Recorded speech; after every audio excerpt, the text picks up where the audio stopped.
എനിക്ക് കുറച്ച് കാര്യങ്ങൾ പറയാനുണ്ട് നിന്നോട്. അവൾ എന്താ എന്ന രീതിയിൽ അവനെ ഒന്ന് നോക്കി.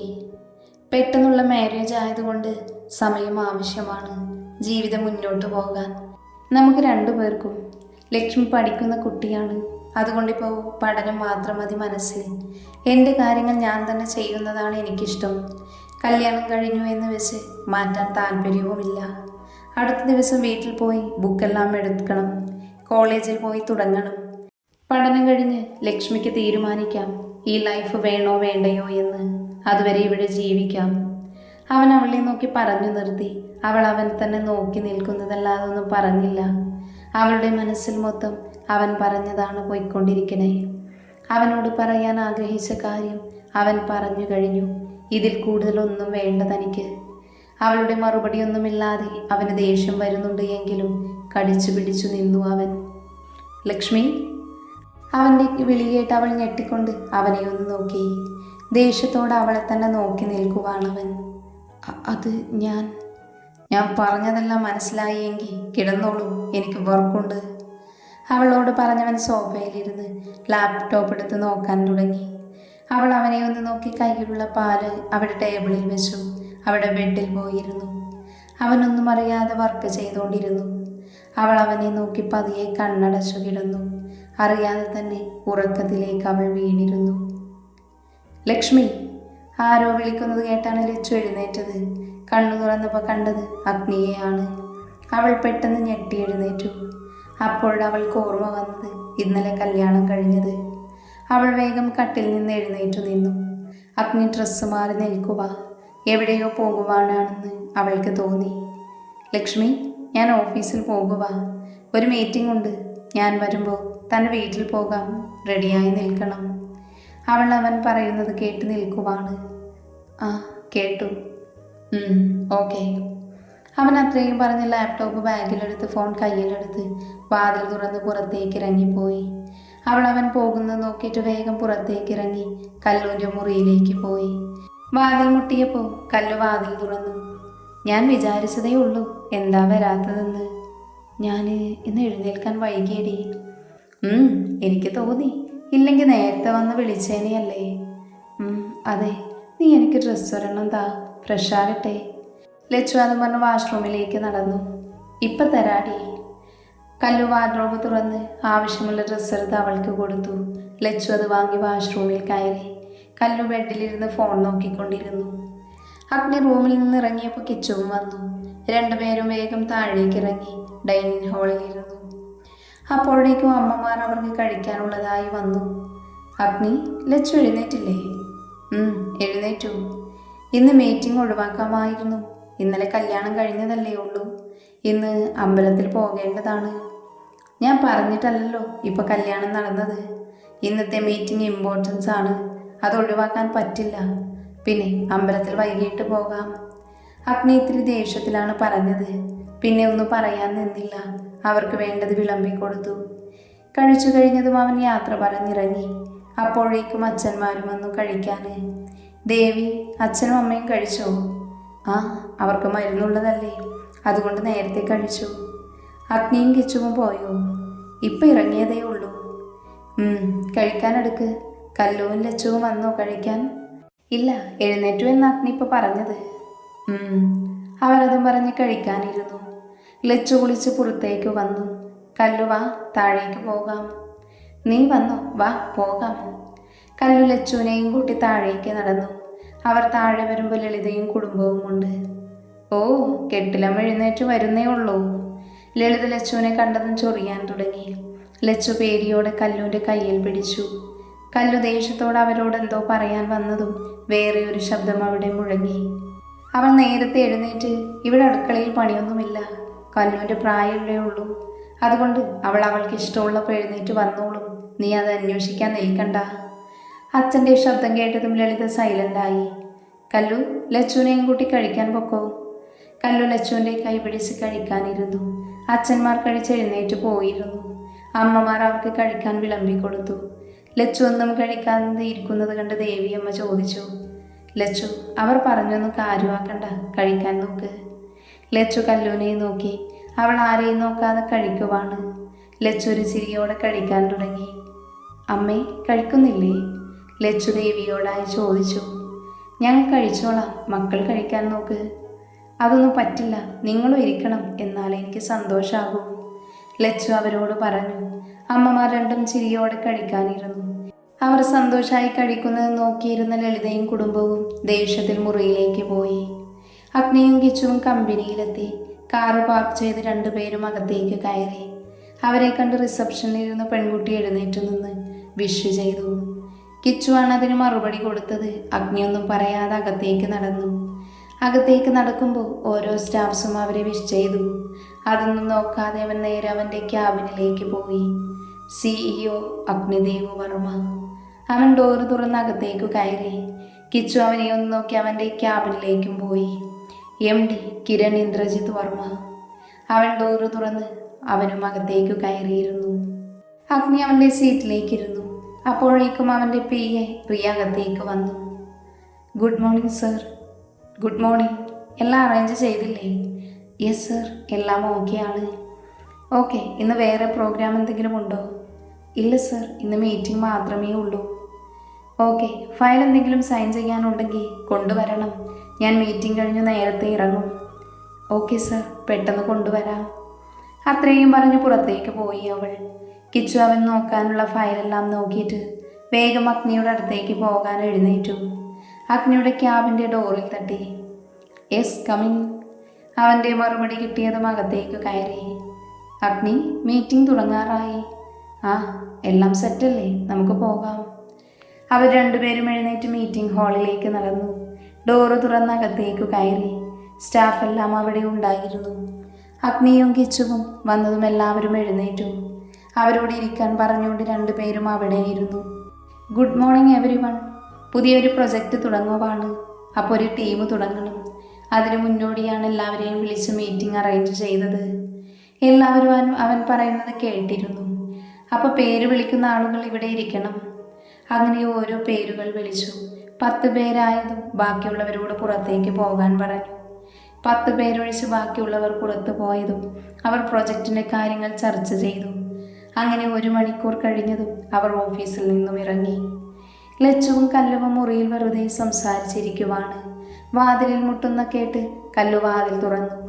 മുന്നിൽ ശ്രേയയും പ്രിയയും. കല്ലു അവരെ എന്താ എന്ന രീതിയിൽ നോക്കി.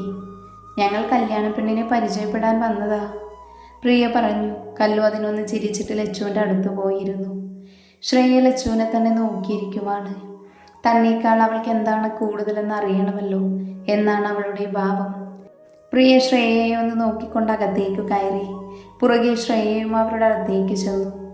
ഹായ്, ഞാൻ പ്രിയ, അഗ്നിയേട്ടൻ അപ്പച്ചിയുടെ മകളാണ്.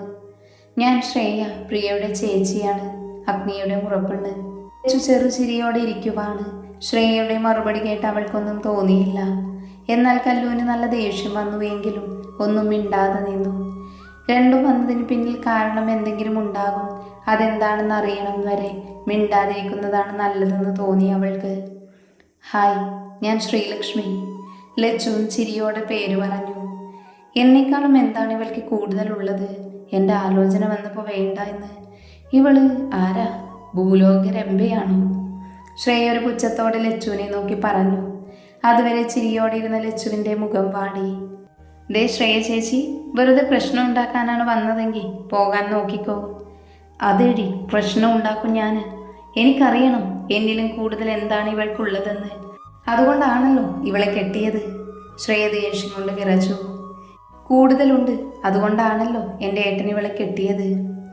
എന്താടി അത് പറയടി. എനിക്ക് അച്ഛനും അമ്മയും ഉണ്ട്, ഇവൾക്കുണ്ടോ? എന്നെക്കാളും സുന്ദരിയാണോ? അതുമല്ല, പിന്നെന്താ ഇവൾക്കുള്ളത്? ശ്രേയ പറഞ്ഞു നിർത്തിയതും ലച്ചുവിൻ്റെ കണ്ണ് നിറഞ്ഞൊഴുകി. പ്രിയ ഒരു ചിരിയോടെ നിന്നു. കല്ലു ദേഷ്യം കൊണ്ട് വിറച്ചു. ചേച്ചി നിർത്തിക്കോ, ഇനി ഇവൾ എന്തെങ്കിലും പറഞ്ഞാലുണ്ടല്ലോ. പറഞ്ഞാൽ എന്ത് ചെയ്യും നീ? ഒന്നും ചെയ്യില്ല. ഇവളെ ഞാൻ അഗ്നിയുടെ ഭാര്യയായി ഇവിടെ വാഴിക്കില്ല. അതെൻ്റെ സ്ഥാനമാണ്. അത് വെറും വ്യാമോഹം. എൻ്റെ ലച്ചു അല്ലാതെ ആ സ്ഥാനത്ത് വേറെ ആരും വരില്ല. അതിന് ഞാൻ സമ്മതിക്കില്ല. ഇനിയും പ്രശ്നം ഉണ്ടാക്കാനാണ് ഭാവമെങ്കിൽ ഞാൻ അഗ്നിയേട്ടനെ വിളിക്കും.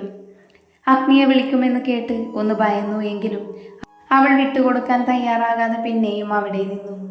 പിന്നെ ഇപ്പം വരും അഗ്നി, അതും ഇവൾക്ക് വേണ്ടി അവൻ സംസാരിക്കും. ഇഷ്ടമില്ലാതെയാണ് ഇവളെ അവൻ കെട്ടിയത്, അല്ലാതെ ഇവളോട് പ്രേമമൊന്നുമല്ലല്ലോ. അതെ, എൻ്റെ ഏട്ടൻ്റെ പ്രണയമാണ് ലച്ചു, അത് ഞാൻ തെളിയിക്കും, നോക്കിക്കോ. കല്ലു ദേഷ്യത്തോടെ വിളിച്ചു പറഞ്ഞു. അപ്പോഴാണ് വാതിൻ്റെ അടുത്ത് ആരൊക്കെയോ നിൽക്കുന്നത് അവൾക്ക് തോന്നിയത്. കല്ലു അങ്ങോട്ട് നോക്കുന്നത് കണ്ട് ലച്ചൊഴിച്ച് എല്ലാവരും നോക്കി. അവിടെ അഗ്നിയും കിച്ചുവും നിൽക്കുന്നുണ്ട്. അഗ്നിയെ കണ്ട് ശ്രേയയും പ്രിയയും ഒന്ന് ഭയന്നു, എങ്കിലും അവിടെ ഒന്ന് നിന്നു. എല്ലാവരെയും ഒന്ന് നോക്കിക്കൊണ്ട് രണ്ടുപേരും അകത്തേക്ക് കയറി വന്നു. അഗ്നിയുടെ കണ്ണുമുഖവും മറച്ചു പിടിച്ച് കരയുന്ന ലച്ചുവിലാണ്. കിച്ചു ശ്രേയയെ നോക്കി പേടിപ്പിക്കുവാണ്. അഗ്നിയുടെ നോട്ടം കണ്ട് ശ്രേയയ്ക്ക് ദേഷ്യം വന്നു. ഇവിടെ എന്താണ് പ്രശ്നം? കിച്ചു ചോദിച്ചതും കല്ലു, ഏട്ടാ ഇവർ രണ്ടുപേരും. കല്ലുവിനെ പറഞ്ഞു മുഴുവനാക്കാൻ സമ്മതിക്കാതെ ശ്രേയ വേഗം പറഞ്ഞു, ഞാനൊന്ന് പരിചയപ്പെടാൻ വന്നതാ. പരിചയപ്പെട്ടതിനാണോ ലച്ചു കരയുന്നത്? ഏട്ടാ ഇവർ രണ്ടും അവളെ കരയിച്ചതാ. കല്ലുവിൻ്റെ മറുപടി കേട്ടതും രണ്ടും അവിടുന്ന് മുങ്ങാൻ നോക്കി. എങ്ങോട്ട് പോകുക രണ്ടും? ഞാൻ കാര്യങ്ങൾ ചോദിച്ചറിയുന്നതിന് മുൻപ് ഈ മുറിക്ക് പുറത്ത് പോകാൻ പാടില്ല. അഗ്നി പറഞ്ഞത് കേട്ട് അവിടെ തന്നെ നിന്നു അവർ. പറ കല്ലു, എന്താ ഇവിടെ നടന്നത്? ഏട്ടാ ഞാനും ലച്ചു ഇവിടെ ഇരിക്കുമായിരുന്നു. അപ്പോഴാണ് ഇവർ വന്നത്. പരിചയപ്പെടാനാണെന്ന് പറഞ്ഞു. ഞാൻ ലച്ചുവിൻ്റെ അടുത്തിരുന്നു. പിന്നെ പേര് പറഞ്ഞു പരിചയപ്പെട്ടു. ശ്രേയ അഗ്നിയേട്ടൻ്റെ മുറപ്പെണ്ണാണെന്നൊക്കെ പറഞ്ഞു. ശ്രേയയെക്കാളും എന്താണ് ലച്ചുവിന് കൂടുതൽ, അതുകൊണ്ടല്ലേ അവളെ കെട്ടിയത്. അച്ഛനും അമ്മയും ഒന്നും ഇല്ലാത്തവളല്ലേ. അഗ്നിയേട്ടൻ്റെ ഭാര്യയായി ലച്ചുവല്ല, ശ്രേയാണ് ഇരിക്കേണ്ടത്. ലച്ചുവിനെ പുറത്താക്കും, ഇഷ്ടമില്ലാതെയാണ് ലച്ചുവിനെ കെട്ടിയത് എന്നൊക്കെ പറഞ്ഞു. കല്ലു പറഞ്ഞു നിർത്തിയതും കിച്ചു ദേഷ്യത്തിൽ ശ്രേയയെ ഒന്ന് പൊട്ടിച്ചു. കവളിൽ കൈവച്ചു പലപ്പോടി അവൾ കിച്ചുവിനെ നോക്കി. പിന്നെ ദേഷ്യത്തോടെ അവൾ പറഞ്ഞു, ഓ കൊള്ളാലോ, കെട്ടിയത് അഗ്നി, എന്നിട്ട് അവൾക്ക് വേദനിക്കുമ്പോൾ പൊള്ളുന്നത് നിനക്കാണോ?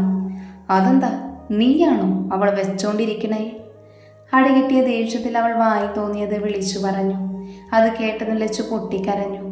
കല്ലുവും കിച്ചുവും ദേഷ്യത്തോടെ അവളുടെ മറുപടി പറയാൻ നിന്നതും, പന്ന മോളെ, അത് പറഞ്ഞ് അഗ്നിയുടെ കൈ അവളുടെ കവിളിൽ പതിഞ്ഞു. എൻ്റെ ഭാര്യയാണ് ലക്ഷ്മി, അവളെക്കുറിച്ച് അനാവശ്യം പറഞ്ഞാലുണ്ടല്ലോ നിന്നെ കൊല്ലും ഞാൻ. നിന്റെ സ്വഭാവമല്ല എല്ലാവർക്കും. അവളെ കെട്ടിയത് ഞാനാണ്, എൻ്റെ ഇഷ്ടം. അത് നിന്നെ ബോധിപ്പിക്കേണ്ട കാര്യമില്ല. ഇനിയും അവളെ വേദനിപ്പിച്ച ഇറക്കി വിടും ഇവിടുന്ന്. അഗ്നി ദേഷ്യത്തോടെ പറഞ്ഞു നിർത്തിയതും ശ്രേയയും പ്രിയയും പുറത്തേക്ക് ഇറങ്ങിപ്പോയി. ലച്ചുമോളെ എന്തിനെ കരയണേ?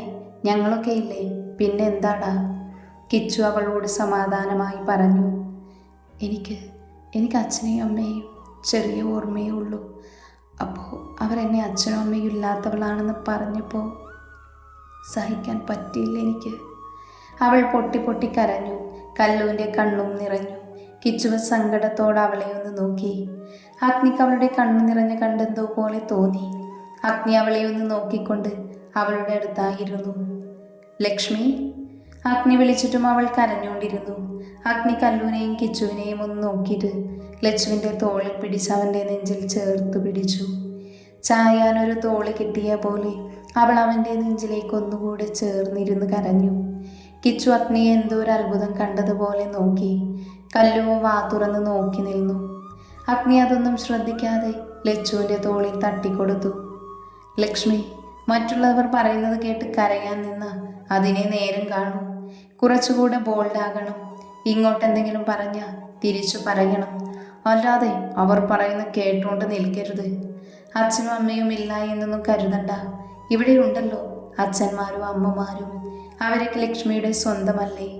അപ്പോൾ അതൊന്നും ഓർത്ത് കരയാതെ പോയി മുഖം കഴുകി റെഡിയാക്. വീട്ടിൽ പോയി ബുക്സ് എല്ലാം എടുത്തിട്ട് വരാം.